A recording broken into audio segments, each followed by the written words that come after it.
نحمده ونصلي على رسوله الكريم اما بعد فاعوذ بالله من الشيطان الرجيم بسم الله الرحمن الرحيم اقرأ باسم ربك الذي خلق صدق الله العظيم وقال النبي صلى الله عليه وسلم كلكم راع وكلكم مسؤول عن رعيته او كما قال عليه الصلاة والسلام۔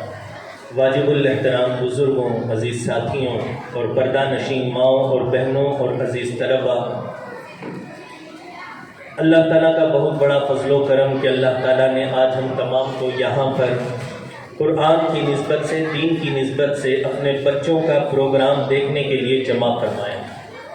آپ یہ ہرگز نہ سوچیں کہ آپ کا یہ ایک بچے کا پروگرام ہے، بلکہ آپ یہ سوچیں کہ آپ کی ایک نسل کا پروگرام ہے، جنہوں نے دینداری کا مظاہرہ پیش کیا، ایک دینی پروگرام پیش کیا۔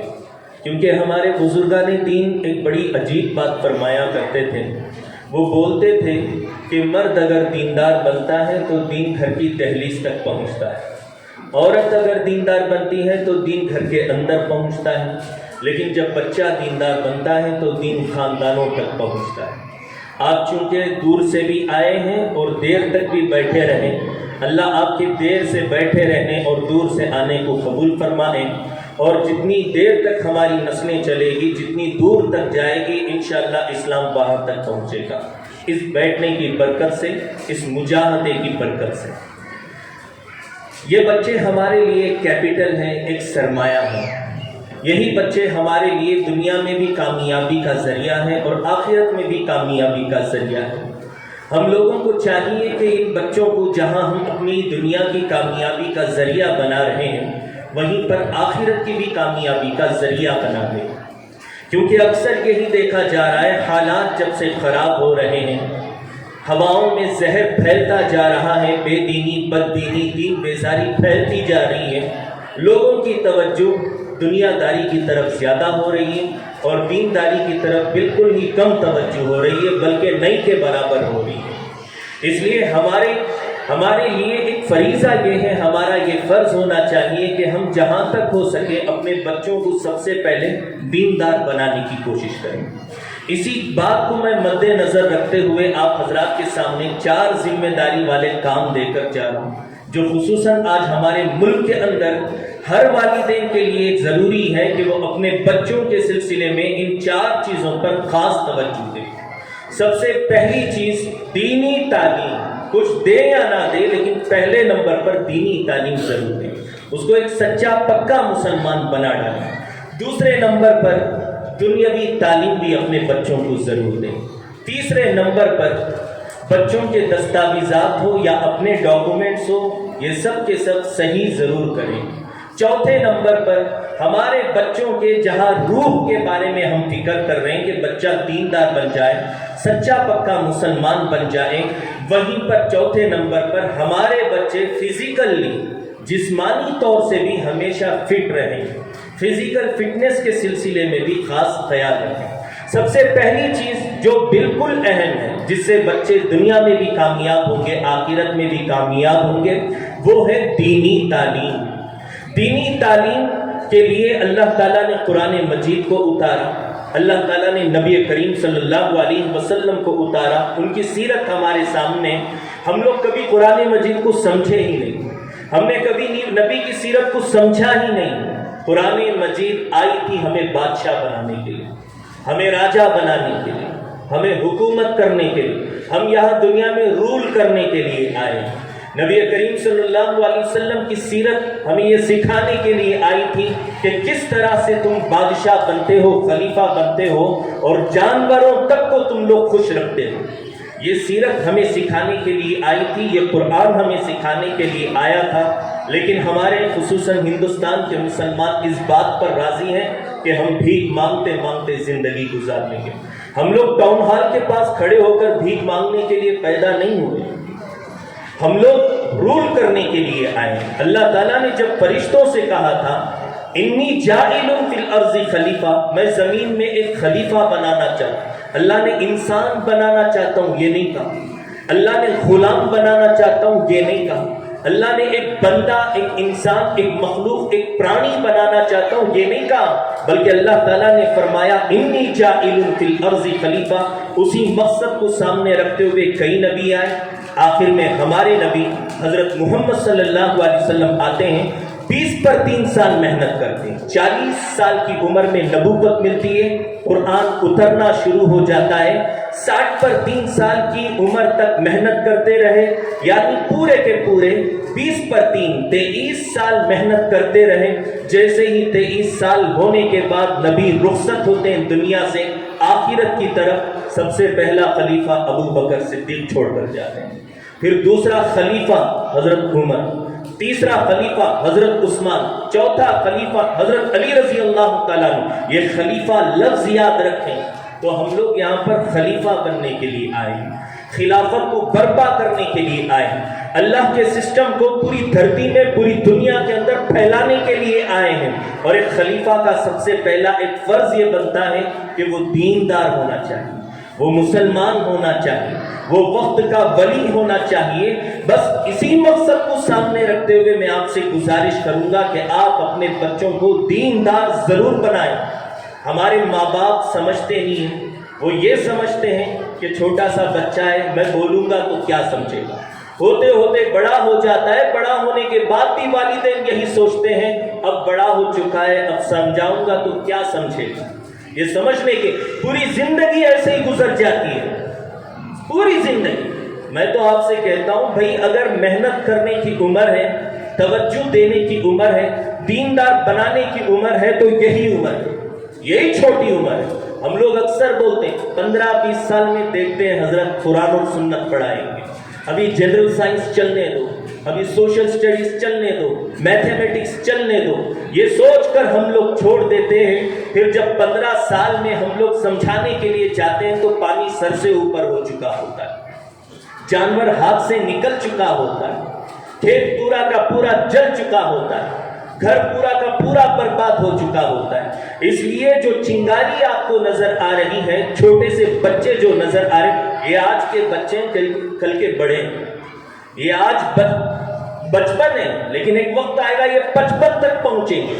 اس لیے جو فکر کرنی ہے اسی ٹائم پہ کر لو۔ اس چنگاری کو بجھانے کے لیے آپ کو ایک بکیٹ پانی کی بھی ضرورت نہیں، ایک کپ پانی کی بھی ضرورت نہیں، بس ایک قطرہ کافی ہے، قطرہ ڈالو، یہ چنگاری بجھ جائے گی۔ آپ نے سوچا چنگاری ہے کیا بگاڑ لے گی، چھوڑ دیا، وہ چنگاری شعلہ بنتی ہے، شعلے سے آگ بنتی ہے، پھر آپ کا کھیت، آپ کا گھر سب کچھ جل کر راکھ ہو جاتا ہے اور آپ کو پتہ بھی نہیں چلتا۔ اس لیے جتنی بھی محنت کرنی اسی عمر میں محنت کریں۔ میں ہمیشہ مثال کے طور پر ایک لطیفہ سناتا ہوں۔ ایک مرتبہ ایک صاحب بقرعید کا جانور خریدنے کے لیے گئے۔ جب جانور خریدنے کے لیے گئے راستے میں مولوی صاحب ملے، پوچھے بھائی صاحب کدھر جا رہے ہو؟ وہ صاحب بولنے لگے حضرت بقرعید آ رہی ہے، جانور خریدنے کے لیے جاؤ۔ مولوی صاحب بولنے لگے بھائی انشاءاللہ تو بول لو، ہمارے نبی کی سنت ہے، نبی کا طریقہ ہے، انشاءاللہ تو بول لو۔ وہ صاحب بولنے لگے حضرت میرے پاس اے ٹی ایم موجود ہے، اے ٹی ایم موجود ہے، پیسہ موجود ہے، میں نہیں بولتا انشاءاللہ۔ چلے گئے، جا کر جانور تو خرید لیا۔ جب جیب میں ہاتھ ڈالا پیسے کی تھیلی نکالنے کے لیے تو پیسے کی تھیلی غائب ہو چکی تھی، یعنی بیچ راستے میں کسی چور نے چرا لی۔ اتنے صدمے میں گئے، ڈپریشن میں گئے، جب بھی پاگل پنتی میں بات کرتے تو ہر لفظ، ہر سینٹنس کے ساتھ انشاءاللہ انشاءاللہ لگا کر بولتے تھے۔ دوسرے دن مولوی صاحب ملے، پوچھے بھائی صاحب جانور خرید لیا؟ اب وہ صاحب بول رہے ہیں مولوی صاحب انشاءاللہ میں انشاءاللہ بازار انشاءاللہ جا رہا تھا، انشاءاللہ راستے میں انشاءاللہ چور میں انشاءاللہ تھیلی انشاءاللہ مار لی انشاءاللہ۔ مولوی صاحب نے بڑا اچھا جواب دیا۔ مولوی صاحب نے کہا بھائی صاحب اگر وقت پر ایک بار انشاءاللہ بولتے تو آج 1000 بار انشاءاللہ بولنے کی ضرورت نہیں پڑتی۔ اگر آج ہم لوگوں نے ان چھوٹے سے بچوں کو دیندار بنا دیا، سچا پکا مسلمان بنا دیا، ان کے بڑے ہونے کے بعد ان کے تھپڑ کھانے کی ضرورت نہیں پڑے گی، ان کے لات اور مکے کھا کر گھر سے نکل کر old age home, retired home, بزرگوں کے گھر میں جا کر زندگی بسر کرنے کی ضرورت نہیں پڑے گی۔ جو کچھ بھی کرنا ہے اسی عمر میں کرو۔ نبی کریم صلی اللہ علیہ وسلم نے بھی اسی لیے فرمایا کہ جب بچہ 7 سال کی عمر کا ہو جائے تو اس کو نمازی بنانا۔ نمازی سے مراد نمازی نہیں ہے دیندار مراد ہے، کیونکہ نماز کے بارے میں ہمارے نبی کا فرمان ہے الصلاۃ عماد الدین، نماز دین کا ستون، ومن اقامہا اقام الدین، جو نمازی بنا وہ دیندار بنا، ومن ہدمہا ہدم الدین، جو بے نمازی بنا وہ بے دین بنا۔ اگر 7 سال کی عمر میں بچہ نمازی بن جائے تو وہاں سے اس کی دینداری چالو ہو جاتی ہے، شروع ہو جاتی ہے۔ ہم لوگوں نے اس حدیث کو سمجھا نہیں، عیسائیوں نے، یہودیوں نے اس حدیث کا ریسرچ کیا، اس کا پوسٹ مارٹم کیا، انہوں نے نکال کر دیکھا کہ ان مسلمانوں کے نبی حضرت محمد عربی جب بھی کوئی بات بولتے ہیں، بڑی پوائنٹ کی بات بولتے ہیں، اس کا ریسرچ کرو، اس کے اندر جو ذخیرہ ہے، جو خزانہ ہے وہ نکالو۔ انہوں نے یہی نکالا کہ بچپن میں بچوں کا ذہن خالی ہوتا ہے، جو چیز ڈال دو گے وہ مرتے دم تک رہے گی۔ اب ان لوگوں نے کام شروع کر دیا۔ ہم لوگ کیا بولتے ہیں بچوں کو کہ بیٹا جلدی سو جاؤ، صبح میں اسکول کے لیے جانا ہے۔ یہاں پر بچہ مسلمان نہیں بنتا، بچہ اس وقت مسلمان بنتا ہے جب ہم بچوں کو بولتے ہیں بیٹا جلدی سو جاؤ، فجر کی نماز کے لیے اٹھنا ہے۔ یہاں سے بچہ مسلمان بننا شروع ہو جاتا ہے۔ عیسائیوں کو دیکھ لو، 7 سال تو دور کی بات، 3-4 سال کی عمر میں ہی بچوں کو LKG، نرسری، UKG، پاؤ KG کے نام پر لینا شروع کر دیتے ہیں۔ کھل گئی اسکول ہے ان کی مشنریز کے نام پر۔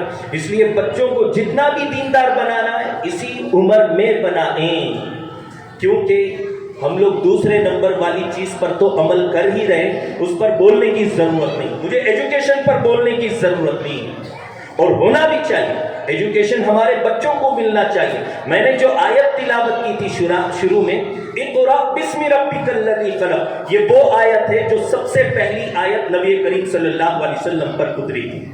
اس آیت کے اندر جو پہلا لفظ ہے اقرأ، اس کا مطلب ہے پڑھو، ایجوکیشن حاصل کرو۔ Knowledge is the most powerful weapon, اس سے بڑا ہتھیار پوری دنیا کے اندر طاقتور ہتھیار نہیں ہے۔ اقرأ، لیکن آج مسلمانوں کی حالت کو دیکھ کر نہیں لگتا کہ یہ آیت ہمارے لیے اتری ہے۔ آپ کو پتا ہے ہمارے ہندوستان کے سب سے پہلے ایجوکیشن منسٹر کون تھے؟ پتا ہے؟ حضرت مولانا ابوالکلام آزاد۔ کوئی سوچ سکتا ہے کہ ایک مسلمان ہوگا پہلا ایجوکیشن منسٹر، اور وہ بھی مولوی ہوگا؟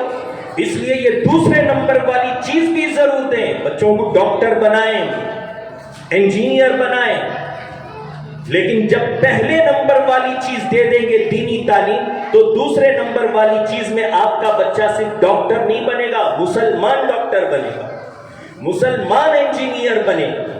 میں اسکول کے خلاف نہیں بول رہا ہوں، اسکولوں کے خلاف نہیں بولتا، میں اسکول کی تعلیم کو مانتا ہوں، لیکن اسکول کی تربیت کو میں نہیں مانتا۔ اسکول کی تربیت اتنی خراب سے خراب ہوتی جا رہی ہے، ہمارے بچوں کے بگڑنے کا سب سے پہلا ذریعہ یہ اسکول ہی ہے۔ اس اسکول کی تربیت کے سلسلے میں اگر جاننا چاہتے ہو، ہمارے ڈاکٹر اقبال سے کو پہلے پڑھنا سیکھو، ان کو سمجھنا سیکھو۔ انگریزوں کے ٹائم میں ڈاکٹر اقبال نے انگریزوں کے سسٹم سلیبس کو دیکھ کر انہوں نے اس وقت اندازہ لگا لیا تھا کہ انگریز جب جائے گا تو اپنی گندی چیزیں یہاں چھوڑ کر جائے گا ہندوستان میں۔ اس وقت کو ایجوکیشن کے سلسلے میں لڑکے اور لڑکیاں جو مل کر پڑھتی ہے اسکولوں کے اندر، کو ایجوکیشن، اس کو ایڈ کے بارے میں ڈاکٹر اقبال نے بہت زمانے پہلے کہا تھا، عام ہوگی عاشقی کالج کے عرض و طول میں، لیلا اور مجنوں نظر آئیں گے ہر اسکول میں۔ صاف نظر آ رہا ہے، صاف نظر آ رہا ہے۔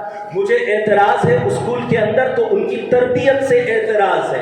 تربیت اگر ہوگی تو صرف اور صرف مکتب میں ہوگی، اساتذہ کرام کر سکتے، اسکول کے ٹیچر نہیں کر سکتے۔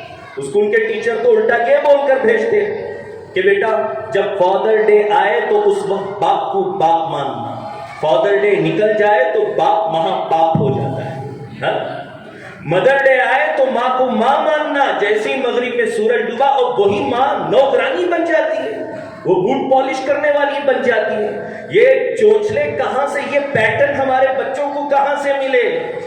بچوں کا دن، محبت کا دن، یہ ڈے وہ ڈے، ہر ڈے کچھ نہ کچھ دے، کہاں سے مل گیا ہمارے بچوں کو؟ جبکہ ہمارا اسلام تو صاف صاف کہتا ہے جب تک دم میں دم ہے تیری ماں ہے، تیری ماں کے قدموں کے نیچے تیری جنت ہے۔ جب تک تیرا باپ ہے، تیرا باپ تجھ سے خوش ہوگا تو خدا بھی تجھ سے خوش ہوگا، تیرا باپ تجھ سے ناراض ہو جائے گا تو رب بھی تجھ سے ناراض ہو جائے گا۔ یہ اسلامی تعلیم ہے، اور وہ اسکول کی تعلیم ہے جہاں پر تربیت نہیں ہو رہی ہے، صرف تعلیم دے رہے ہیں۔ اور میں تو بولتا ہوں بھائی تعلیم اگر دی ہے پوری دنیا کو تو صرف اور صرف محمد صلی اللہ علیہ وسلم نے دی، کسی اور کے اندر اتنی مجال نہیں، اتنی ہمت نہیں کہ وہ ہمیں تعلیم سکھا سکے۔ ہاں، انگریزوں کو پاخانہ کرنے کا انداز نہیں معلوم، طریقہ نہیں معلوم، کھانے کا طریقہ نہیں معلوم، وہ ہمیں کیا تعلیم دیں گے؟ ہم لوگ سمجھتے ہیں یہ ڈاکٹرنگ برٹش کی طرف سے آئی ہے، یہ دنیاوی تعلیم ہے۔ کوئی تعلیم دنیاوی تعلیم نہیں، دینی تعلیم ہی ہوتی ہے۔ میں آپ کو 1450 سال پہلے لے کر چلتا ہوں، سیرت اٹھا کر دیکھیے، مدینے کے اندر کسی صحابی کی طبیعت خراب ہو جاتی، پیٹ خراب ہو جاتا، سر درد ہوتا، صحابہ وہاں پر کوئی کلینک نہیں تھی، کوئی ہاسپٹل نہیں تھا، صرف اور صرف مسجد نبوی تھی، وہی ہاسپٹل تھا، اور اس ہاسپٹل کا صرف ایک ہی ایک ڈاکٹر تھا جسے میں اور آپ حضرت محمد صلی اللہ علیہ وسلم کے نام سے یاد کرتے ہیں۔ سمجھے؟ جب بھی کوئی فیملی میٹر ہوتا، فیملی کیس ہوتا، لڑائی جھگڑا ہوتا، صحابہ کے لیے کوئی ہائی کورٹ نہیں تھا، کوئی سپریم کورٹ نہیں تھا، پورے صحابہ مسجد نبوی کی طرف جاتے، اس مسجد نبوی کے اندر ایک ہی ایک جج بیٹھا رہتا تھا جس کو میں اور آپ حضرت محمد صلی اللہ علیہ وسلم کے نام سے یاد کرتے۔ باہر سے دشمن حملہ کرتا، جنگ کی نوبت آ جاتی، صحابہ کیا کرتے؟ کوئی پولیس اسٹیشن نہیں، کوئی ملٹری ہیڈ کوارٹر نہیں، کوئی کمانڈو نہیں، صرف اس وقت ایک ہی کمانڈر تھا، ایک ہی ایک سپہ سالار تھا جس کو میں اور آپ حضرت محمد صلی اللہ علیہ وسلم کے نام سے یاد کرتے ہیں۔ تعلیم دی دنیا کو، انسانیت دی دنیا کو، تو صرف اور صرف محمد صلی اللہ علیہ وسلم نے دی ہے۔ اس لیے سب سے پہلے نمبر پر محمد صلی اللہ علیہ وسلم کی دی ہوئی دینی تعلیم کو بچوں کو پہلے دے دیں۔ دوسرے نمبر پر دنیاوی تعلیم دے دیں، چونکہ خواتین بھی بیٹھی ہوئی ہیں، وہ گھر کی ہوم منسٹر ہوتی ہیں۔ ہماری مردوں والی قوم تو دال گھٹنی اور تکبیر کے نیچے جینے والی قوم ہے، ہم صرف باہر کے دادا ہیں، باہر شیر ہیں، گھر کے اندر جاتے ہی ہم جیسی بھیگی بلی کوئی نہیں ہوتا پوری دنیا کے اندر۔ اس لیے میں ماؤں بہنوں سے بھی گزارش کروں گا، اگر آپ چاہو تو ہمارے بچوں میں انشاءاللہ کوئی ٹیپو سلطان پیدا ہو سکتا ہے، کوئی محمد بن قاسم پیدا ہو سکتا ہے، کوئی سلطان صلاح الدین ایوبی ضرور پیدا ہو سکتا ہے۔ ماؤں بہنوں سے گزارش کرتا ہوں، کیونکہ ماؤں بہنوں کے حالات اتنے خراب ہوتے جا رہے ہیں فی الحال اس زمانے میں۔ نبی کریم صلی اللہ علیہ وسلم نے فرمایا قیامت کے قریب میں جب دجال آئے گا تو جو لوگ دجال کے دھوکے میں سب سے پہلے پھنسیں گے اور زیادہ پھنسیں گے، عورتیں ہوگی، عورتیں ہوگی۔ میرے نبی کریم صلی اللہ علیہ وسلم نے 1450 سال پہلے برقع پردہ یوں ہی نہیں دے دیا، یہ سب کچھ سوچ سمجھ کر دیا گیا تھا، سمجھے، تاکہ گھر سے باہر نہ نکلے اور نہ ہی دجال کے جال میں پھنس سکے۔ آج کل ہماری عورتیں بولتی ہے نا چھوٹی سوچ، یہ برقعے پردے والوں کی سوچ کیا ہے؟ چھوٹی سوچ۔ ہمارے نبی کی سوچ کبھی چھوٹی نہیں ہو سکتی، ہمارے نبی کی سوچ سب سے بڑی سوچ ہے، جس کے پیچھے مائیکل ہارٹ بھی جاتا ہے، جس کے پیچھے ایچ جی ویل جیسے لوگ بھی جاتے، بڑے بڑے یہودی اور عیسائیوں نے گھٹنے ٹیک دیے۔ واقعی محمد نے جو کام دیا ہے یہ پوری دنیا کے اندر پھیلنے والا کام ہے۔ آپ صلی اللہ علیہ وسلم نے یہ جو برقع دیا، آپ صلی اللہ علیہ وسلم کا ایک اسٹائل تھا کام کرنے کا، ورک لوکلی تھنک گلوبلی، علاقے کے اعتبار سے کام کرو لیکن کہاں تک کا سوچو؟ پوری دنیا تک کا سوچو۔ آج وہ برقع کہاں کہاں پھیل گیا، اسلام کہاں کہاں پھیل گیا، سسٹم ایسا دیا۔ آپ چوروں سے پریشان ہیں، میرے نبی نے کہا تم مالدار ہو، تم زکات تو نکالو، چور بننا بند ہو جائیں گے۔ اس کو پیسہ نہیں مل رہا اس لیے وہ چوری کر رہا، جس دن تمہاری زکات نکلے گی ختم ہو جائیں گے چور۔ چلو اس کے بعد بھی مستی سے چوری کر رہا ہے، اس کے ہاتھ کاٹنا شروع کرو، پھر دیکھو دنیا میں چور بچتے ہیں کہ نہیں بچتے، کون چوری کرنے کی ہمت کرتا۔ یہ میرے نبی کا دیا ہوا سسٹم ہے۔ میں بس اتنا بولنا چاہتا ہوں، میرے نبی کی سوچ چھوٹی نہیں ہے۔ میرے نبی کریم صلی اللہ علیہ وسلم جو بھی باتیں بولتے تھے بڑی سوچ والی بات بولتے تھے، پوری دنیا کے لیے بولا کرتے تھے۔ ارے وہ محمد صلی اللہ علیہ وسلم جو اپنے ابا کی پراپرٹی مکے میں حاصل کرنے کا پاور نہیں رکھتے، وہ مسجد نبوی میں بیٹھ کر صحابہ سے بولتے ایران فتح کریں گے، پیرشیا فتح کریں گے، روم فتح کریں گے، شام اور سیریا فتح کریں گے، مصر فتح کریں گے۔ ارے ہوا کہ نہیں؟ فتح ہوا یا نہیں ہوا؟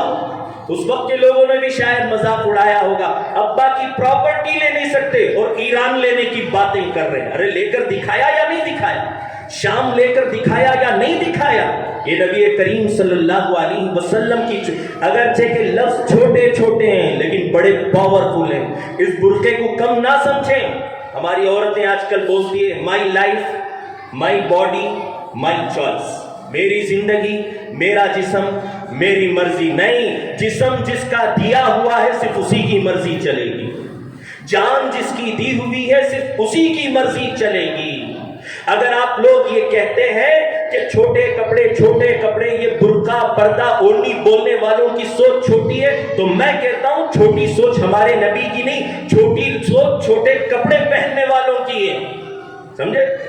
جانوروں کی سوچ کوئی بڑی بولے گا؟ جانور تو کپڑے بھی نہیں پہنتا. آج کل تو پورا مشہور ہے جو چھوٹے کپڑے پہنتا ہے وہ ماڈرن. تو سب سے بڑا ماڈرن کون ہوا؟ جانور ہو گیا، ہے کہ نہیں؟ اس لیے میں ماؤں بہنوں سے گزارش کروں گا دینی تعلیم میں ذرہ برابر بھی ملاحظہ نہ کیا جائے. بچوں کو کوئی کمپرومائز نہ کریں، کوئی صلح اور مصالحت بالکل نہ کریں. دینی تعلیم میں ٹائم پہ بھیجنا ہے، روزانہ بھیجنا ہے. حضرت جو اصول بتائے، جو رولز اور کنڈیشنز بتائے، اس رولز اور کنڈیشنز کو فالو کرتے ہوئے بھیجنا ہے. کیونکہ عورتوں پر جتنا بڑا نبی کا احسان ہے کسی پر نہیں ہے. میں کھل کے بولتا ہوں، اسلام آیا ہی ہے، میرے نبی آئے ہی ہیں عورتوں کو بچانے کے لیے. جب نبی آئے تھے نا، نبی کے آنے سے پہلے بچی پیدا ہوتی تو اس کو زندہ دفن کیا جاتا عرب کے اندر، زندہ.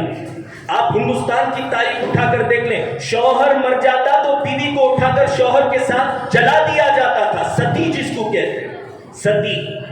مصر کے اندر دریا میں پانی نہیں ہوتا، ندی میں پانی نہیں ہوتا، نوجوان خوبصورت لڑکی کو دلہن بنا کر اس کی بلی دی جاتی تھی. یہ کیڑے مکوڑوں والی زندگی عورتوں کی تھی.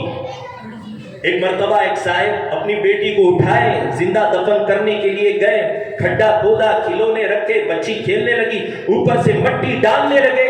بچی کو لگا کہ ابا جان بھی مٹی سے کھیل رہے ہیں، چلو کھیلتے.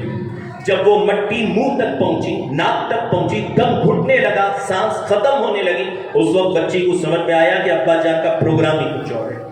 پورا دفن کر کے جب واپس جاتے ہیں تو جہالت کا زمانہ دیکھیے، کعبے کی کمیٹی تالیاں مارتی تھی، کانگریچولیشن، ویری گڈ، بہت اچھا کام کیا، یہ لڑکی یہ بیٹی تمہارے اوپر کھپا تھی.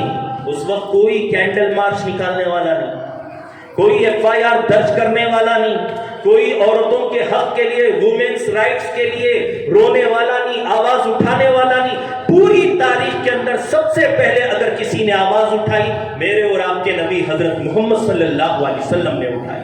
انہوں نے زمانے سے کہا، ظالموں، بچیوں کو زندہ کرنے والوں، آج کان کھول کر سن لو، میری بیٹی فاطمہ میرے جگر کا ٹکڑا ہے، خبردار جو دفن کیا. ایک وقت وہ بھی آیا، ایک صحابی بچی کو پیار کر رہے تھے. نبی کریم صلی اللہ علیہ وسلم پوچھنے لگے، بیٹیاں بڑی پیاری ہوتی ہیں نا؟ تو وہ صحابی بولنے لگے، یا رسول اللہ، آپ دنیا میں تشریف لائے اس لیے پیاری لگ رہی ہے، ورنہ اس سے پہلے 11 دودھ پیتی بچیوں کو میں نے زندہ دفن کیا. یہ میرے نبی کا احسان ہے عورتوں کے اوپر. اس لیے ٹی وی سیریل کے چکر میں، فلموں کے چکر میں، اڑوس پڑوس کے چکر میں، یہ ماڈرن فیملی بننے کے چکر میں، یہ لیٹسٹ زمانے کے چکر میں، یہود و نصارہ کے چکر میں اپنے بچوں کو کبھی دینی تعلیم سے محروم نہ کرنا، دور نہ کرنا. بچہ کمائے یا نہ کمائے، لیکن ہمارے مرنے کے بعد اگر وہ سورہ فاتحہ بھی پڑھے گا تو وہ ہمارے اکاؤنٹ میں پہنچنا چاہیے، وہ ہمارے قبر تک پہنچنا چاہیے، اس قابل بنا. تو سب سے پہلی چیز دینی تعلیم، دوسرے نمبر پر دنیاوی تعلیم، تیسرے نمبر پر اس زمانے کے اندر حکومت کا کوئی بھروسہ نہیں، اس لیے سب کے سب اپنے ڈاکومنٹس بالکل صحیح رکھیں. ٹھیک ہے؟ میں اس لیے بول رہا ہوں، ہمارے مسلمانوں کی عادت ہے، بیٹا پیدا ہوتا ہے بولتے ہیں بھائی 10 kg لڈو پیک کرو، بیٹی پیدا ہوئی 10 kg جلیبی پیک کرو. یہ ہمارا. اور غیر مسلموں کو دیکھو، بیٹا ہو یا بیٹی ہو، سب سے پہلے caste certificate, birth certificate, Aadhaar card, وہاں سے ان کا فیوچر چالو ہو جاتا ہے، مستقبل سنورنا چالو. اور ہم نے اپنے مستقبل کے بارے میں کبھی سوچا نہیں، اس لیے تیسرے نمبر والی بات کا بھی خاص خیال ہے. چوتھے نمبر، بچوں کو فزیکل فٹنس دے. یہ ویڈیو گیم چھیناؤ اور یہ ہے نا موبائل وغیرہ، چھین لو ان کے ہاتھوں سے، ورنہ یہ بچوں کو کدو بنا کر رکھ لیں۔ اتنی بیماریاں پھیل رہی ہے ہمارے بچوں کو، دور سے آ رہا ہے ایسا لگتا ہے کوئی نذرانی لڑکتا ہوا آ رہا ہے۔ بھئی ایک وقت وہ بھی تھا، حضرت عمر رضی اللہ تعالیٰ عنہ امامت کرتے تھے، بڑھاپے کا عالم تھا، مسجد سے نکلتے گھوڑے پر چڑھ کر نہیں بیٹھتے تھے، دوڑ لگاتے جمپ مار کر بیٹھتے تھے۔ سوچو کیا فٹنس ہوگی اس وقت۔ یہ فٹنس آج ہمارے بچوں کو، دینی تعلیم ملے گی، بچوں کو معلوم ہوگا پوری دنیا کے اندر سب سے زیادہ تیز دوڑنے والا کون؟ سلمہ بن اقوا۔ اگر آپ دینی تعلیم نہیں دو گے تو وہ بولے گا الکا سنگھ، یوسین بولٹ، اسی کا نام لے گا۔ ہماری تاریخ بتائیں کتنی فٹ ہیں ہم لوگ، فزیکلی، مینٹلی، ہر اعتبار سے کتنے فٹ ہیں۔ یہ چار چیزیں اپنے بچوں کو ضرور دیں۔ ایک اور آخر ذمہ داری، آپ اب جا رہے ہیں، چھٹی ہو جائے گی، جب رمضان کے بعد مکتب کھلے گا تو ایک سلوگن دے رہا ہوں آپ کو، یاد کر لینا، ایچ ون ریچ ون۔ آپ میں سے ہر ایک بندے کی ذمہ داری ہے، ہر ایک آدمی کی، ہر ایک عورت کی ذمہ داری ہے اپنے ایک بچے کے ساتھ ایک اور غریب بچہ جو فیس نہیں دے سکتا اس کی ذمہ داری لے کر آپ مکتب آئیں گے انشاءاللہ، آئیں گے۔ اس طرح سے ہم پورے محلے کے بچوں کو کور کریں گے، کور کر کے دینی تعلیم پہلے نمبر پر، دوسرے نمبر پر دنیاوی تعلیم، تیسرے نمبر پر ڈاکومنٹس کو کلیئر کرنا، چوتھے نمبر پر فزیکل فٹنس پر خاص کانسنٹریٹ کرنا۔ انشاءاللہ یہ چار چیزوں پر عمل کر لیں گے، 25-30 سال کے بعد انشاءاللہ ہمارے کرناٹک کا چیف منسٹر ان بچوں میں سے کوئی ایک ہوگا انشاءاللہ، ہمارے ہندوستان کا پرائم منسٹر ان بچوں میں سے کوئی ایک ہوگا۔ اللہ سننے سنانے سے زیادہ عمل کی توفیق عطا فرمائے، آمین۔